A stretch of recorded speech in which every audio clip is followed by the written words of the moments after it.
بسم اللہ الرحمن الرحیم السلام علیکم ورحمۃ اللہ وبرکاتہ and welcome back to my channel. Welcome back to the new video. آج میں جس موضوع پہ بات کر رہی ہوں وہ ہے اللہ کی ایک ایسی لاڈلی دعا. اور سب سے بڑی بات تو یہ کہ دیکھیں ہمیں وظیفے معلوم ہو جاتے ہیں, ہمیں دعائیں معلوم ہو بھی جاتی ہیں, لیکن ہمیں اس کا طریقہ ہی نہیں معلوم کہ ہمیں کس طریقے سے اللہ کو راضی کرنا ہے, کس طریقے سے دعائیں مانگنی ہیں. ہم دعائیں کرتے کرتے کچھ ایسے کام کر جاتے ہیں جو ہماری دعائیں رد ہو جاتی ہیں. تو آج میں آپ لوگوں کو بہت بہترین طریقے سے آپ کو بتانے والی ہوں کہ دعاؤں کا کیا طریقہ ہے, کیا آداب ہے, اس کی کیا اہمیت اور کیا خوبصورت لفظ آپ کو اپنی دعاؤں میں شامل کرنے, اور کیا کیا غلطیاں ہم کر بیٹھتے ہیں, سب کچھ بتاؤں گی. دعاؤں کی حقیقت بتاؤں گی, اور سب سے بڑی بات کہ ہمیں کس وقت دعا کرنی ہے, کن حالاتوں میں دعائیں کرنی ہیں, اور کیا چیز ہے جو دعاؤں کو رکاوٹ آ جاتی ہے. اور ساتھ میں ایک وظیفہ بھی شیئر کروں گی, لیکن میں چاہتی ہوں اس کے لیے آپ کو میرے چینل کو لائک کرنا ہوگا, شیئر کرنا ہوگا اور ویڈیو کو اینڈ تک دیکھنا ہوگا. تو چلیے ویڈیو کو سٹارٹ کرتے ہیں. بسم اللہ الرحمن الرحیم.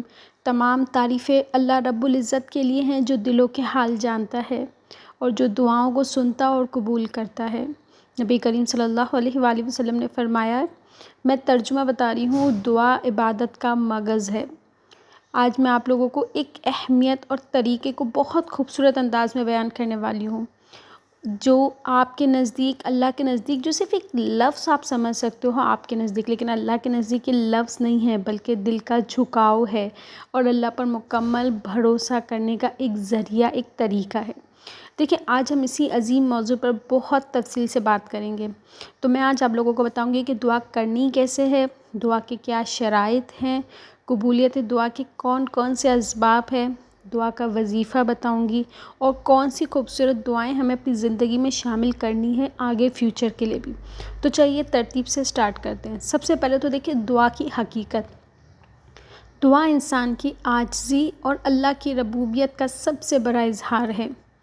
مجھے یاد آتا ہے ڈاکٹر اسرار احمد کہا کرتے تھے کہ جب بندہ ہاتھ اٹھاتا ہے تو گویا وہ اعلان کرتا ہے کہ میں مجبور ہوں اور میرا اللہ سب کچھ کر سکتا ہے. دعا اصل میں بندگی کا خلاصہ ہے.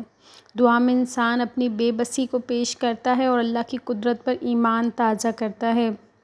قرآن مجید میں اللہ تعالیٰ فرماتے ہیں, میں ترجمہ بتا رہی ہوں, مجھے پکارو میں تمہاری پکار کا جواب دوں گا. لہٰذا دعا صرف ضرورت کے وقت نہیں بلکہ ہر حال میں کرنی چاہیے. اب میں آپ کو بتاتی ہوں کہ دعا کے آداب کیا ہیں, ہمیں کس طرح سے دعاؤں کو شروع کرنا چاہیے. تو دیکھیں کچھ آداب میں بتا رہی ہوں. سب سے پہلے تو ہمیں اللہ کی حمد و ثنا سے دعا کا آغاز کرنا چاہیے. دعا کی شروعات اللہ کی تعریف اور نبی کریم صلی اللہ علیہ وآلہ وسلم پر درود بھیج کر کرنی چاہیے. جیسا کہ نبی کریم صلی اللہ علیہ وآلہ وسلم نے فرمایا کہ جب تم میں سے کوئی دعا کرے تو پہلے اللہ کی حمد کرے, پھر نبی پر درود بھیجے, پھر جو چاہے مانگے. دوسرا یہ کہ دعا میں عاجزی اور گڑگڑاہٹ لائیں. دیکھیں دعا میں دل کا جھکنا ضروری ہے. اللہ تعالیٰ فرماتے ہیں, ترجمہ, اپنے رب کو عاجزی اور چپکے چپکے پکارو. تیسرا یہ کہ کامل یقین ایمان کے ساتھ دعا کرنا. دیکھیں دعا کرتے وقت یقین ہو کہ اللہ میری دعا کو سن رہا ہے اور قبول کرے گا. نبی کریم صلی اللہ علیہ وآلہ وسلم نے فرمایا, اللہ سے دعا کرتے وقت قبولیت کا یقین رکھو. اور چوتھا یہ کہ بار بار دعا مانگنا. اگر فوری قبولیت نظر نہ آئے تو مایوس نہ ہو بلکہ دعا کو بار بار دہراؤ.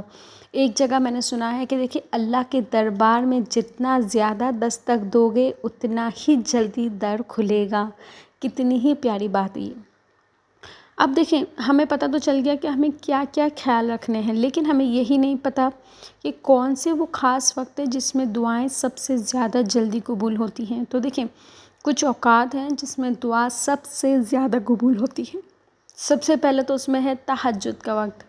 دوسرا اذان اور اقامت کے درمیان. تیسرا یہ کہ جمعے کے دن عصر کے بعد. چوتھا روزے کی حالت میں. پانچواں سفر کے دوران. اور چھٹا مظلوم کی دعا. دیکھیں یہ تو بات میں کوئی ڈاؤٹ نہیں ہے کہ تہجد پر جو انسان رو دیتا ہے تو سمجھو اس کی تو دعائیں قبول ہوتی ہی ہوتی ہیں. وہ کہتے ہیں نا کہ تہجد کی تنہائی میں جب بندہ آنکھوں میں سے آنسو لے کر اللہ کو پکارتا ہے تو زمین و آسمان میں ہلچل مچ جاتی ہے. مجھے کہتے ہوئے بھی میرے رونگٹے کھڑے ہو رہے ہیں. سوچے کتنی ہی حسین بات ہے کہ جب اللہ کے آگے کوئی تہجد میں بیچ اندھیرے میں جب دنیا سو رہی ہو اور ہم صرف اپنے رب سے ہم کلام ہونے کے لیے اٹھے ہوں اور ہم اتنے بے بس ہوں، ہمارے دل کی اتنی چاہ ہو کہ ہم بولتے بولتے ہماری آنکھوں سے آنسو بول پڑیں، تو سوچے وہ اللہ کہتا ہے کہ اس وقت زمین اور آسمان میں ہلچل مچ جاتی ہے اور اللہ کو اپنی قدرت ہوتی ہے کہ میرا بندہ مجھ سے مانگ رہا ہے، میں کیسے نہ دوں.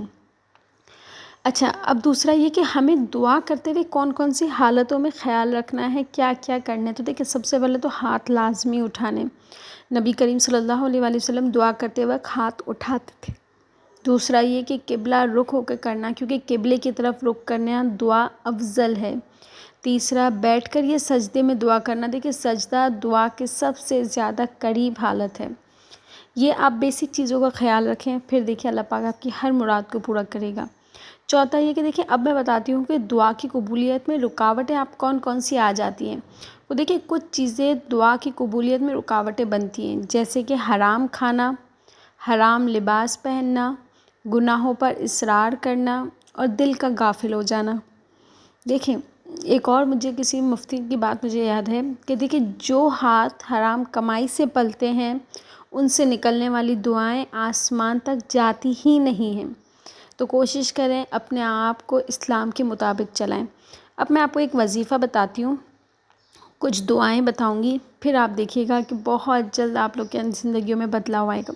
تو دیکھیں، دعا کرنے کا جو وظیفہ ہے وہ بہت ہی طاقتور ایک دعا بتا رہی ہوں، ایک وظیفہ بتا رہی ہوں. آپ لوگوں کو کرنا کیا ہے کہ روزانہ نماز فجر کے بعد 100 مرتبہ یہ دعا پڑھنی ہے. ربی انی لما انزلت الیہ من خیر فقیر. اس کا ترجمہ ہے، اے میرے رب، جو بھلائی تم مجھ پر نازل کرے میں اس کا محتاج ہوں. اس دعا میں فکر اور اللہ کا مکمل انحصار کا اظہار ہے. تو یہ دعا لازماً آپ کو فجر کے بعد 100 مرتبہ لازماً پڑھنی ہے، ربی انی لما انزلت الیہ من خیر فقیر. اب میں آپ لوگوں کو بتاتی ہوں کچھ دعائیں جو اگر آپ چاہیں تو اپنی زندگی کا حصہ بنا سکتے ہیں. اگر آپ چاہ رہے ہو کہ آپ کے رزق میں تنگی ہے تو رزق کی تنگی کے لیے دعا ہے، اللہم اکفنی بحلالک عن حرامک واغننی بفضلک عن سواک. یہ کچھ دعائیں ہیں، میں نے پڑھی ہیں، لیکن اگر آپ چاہتے ہو کہ اس کا ورد کرو تو آپ نیٹ پہ بھی سرچ کر سکتے ہو. اچھا، دوسرا یہ ہے کہ اگر آپ رب اللہ پاک سے مغفرت کی دعا کرنا چاہ رہے ہو اپنے گناہوں کی، تو یہ ہے، رب اغفر لنا ذنوبنا و اسرافنا فی امرنا وثبت اقدامنا. دنیا و آخرت کی بھلائی چاہ رہے ہو تو ربنا آتنا فی الدنیا حسنۃ وفی الآخرۃ حسنۃ وقنا عذاب النار.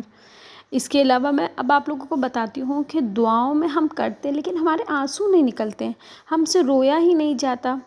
تو ہم اس حالت میں کیا کریں؟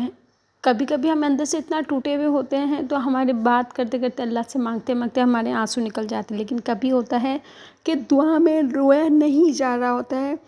تو وہ کیوں رویا نہیں جا رہا ہوتا ہے، میں آپ کو اس کی بھی وجہ بتاتی ہوں. دعا میں رویا اس لیے نہیں جاتا کہ ہم صرف زبان کے لفظ استعمال کر رہے ہوتے ہیں، ہم اپنے دل کی گہرائی کو ظاہر نہیں کر رہے ہوتے. اور دعا میں کیوں نہیں رویا جا رہا ہے، اس کی یہ بھی وجہ ہے کہ جب آپ شدت سے اس کو اللہ پاک سے نہیں مانگو گے تو وہ شدت آپ کی آنکھوں میں سے آنسو نہیں بہائے گی. سمجھے؟ اچھا، اب ایک اور بات ہے کہ دعا میں رویا کیوں نہ جائے. اب کچھ ہوتا ہے کہ بھئی دعا میں رو رہے ہیں تو بھی ٹھیک ہے، نہیں بھی رو رہے ہیں تو اللہ تو قبول کرنے والا ہے، اللہ تو دلوں کے حال جانتا ہے. بے شک اللہ دلوں کے حال جانتا ہے، اس میں کوئی بھی شک نہیں ہے. لیکن میں آپ کو ایک بات بتاؤں، دیکھیں، دعاؤں میں رونا گرانا دعا کی تاثیر کو بڑھا دیتا ہے. اللہ تعالیٰ کو اپنے بندوں کا آنکھوں کا آنسو بہت محبوب ہے. نبی کریم صلی اللہ علیہ وآلہ وسلم نے فرمایا کہ 2 آنکھیں ایسی ہیں جن کو دوزخ کی آنکھ نہیں چھوئے گی. ایک وہ آنکھ جو اللہ کے خوف سے روئی، دوسری وہ جو اللہ کے راستے میں پہرا دیتی رہی. اب میں آپ لوگوں کو بتاتی ہوں آخر میں آپ کو کیا کیا چیزوں کا خیال رکھنا ہے. تو دیکھیے، دعا کبھی ضائع نہیں جاتی ہے. دعا یا تو ویسے قبول ہو جاتی ہے یا کسی مصیبت کو ٹال دیتی ہے یا آخرت کے لیے ذخیرہ بن جاتی ہے. ایک بہت اچھے مفتی ہیں، ان کی بات مجھے یاد ہے کہ دعا کے بعد یہ نہ دیکھو کہ فوراً کیا ملا، بلکہ یہ دیکھو کہ اللہ نے تمہارے ساتھ کیا خیر کا فیصلہ کیا ہے۔ اگر ہم یہ دیکھیں گے تو ہمیں ہماری زندگی اچھی لگنے لگے گی، ہمارے دلوں میں صبر آ جائے گا، اور ہم اپنے جو نہ ملا ہے اس کو نہیں دیکھیں گے، جو ہمیں حاصل اللہ پاک نے دیا ہے اپنی نعمتیں، ہم اس کا شکر ادا کریں گے۔ آخری میں ایک بات آپ کو کہوں گی کہ دیکھیں، آج سے ہمیں عزم کرنا ہے کہ دعا کو اپنی زندگی کا حصہ بنائیں گے، اللہ سے رو رو کر مانگیں گے، یقین کامل سے مانگیں گے، نبی کریم صلی اللہ علیہ وآلہ وسلم کے طریقے کے مطابق دعا کریں گے۔ اللہ ہمیں سچی دعا کرنے والا، گر گرانے والا اور قبولیت پانے والا بنا دے، آمین یا رب العالمین۔ اگر آپ کو میری ویڈیو پسند آئی ہے تو انشاءاللہ نیکسٹ ویڈیو میں اس سے بہترین ثابت ہوگا ویڈیو۔ ملتے ہیں نیکسٹ ویڈیو میں، ٹل دین اللہ حافظ۔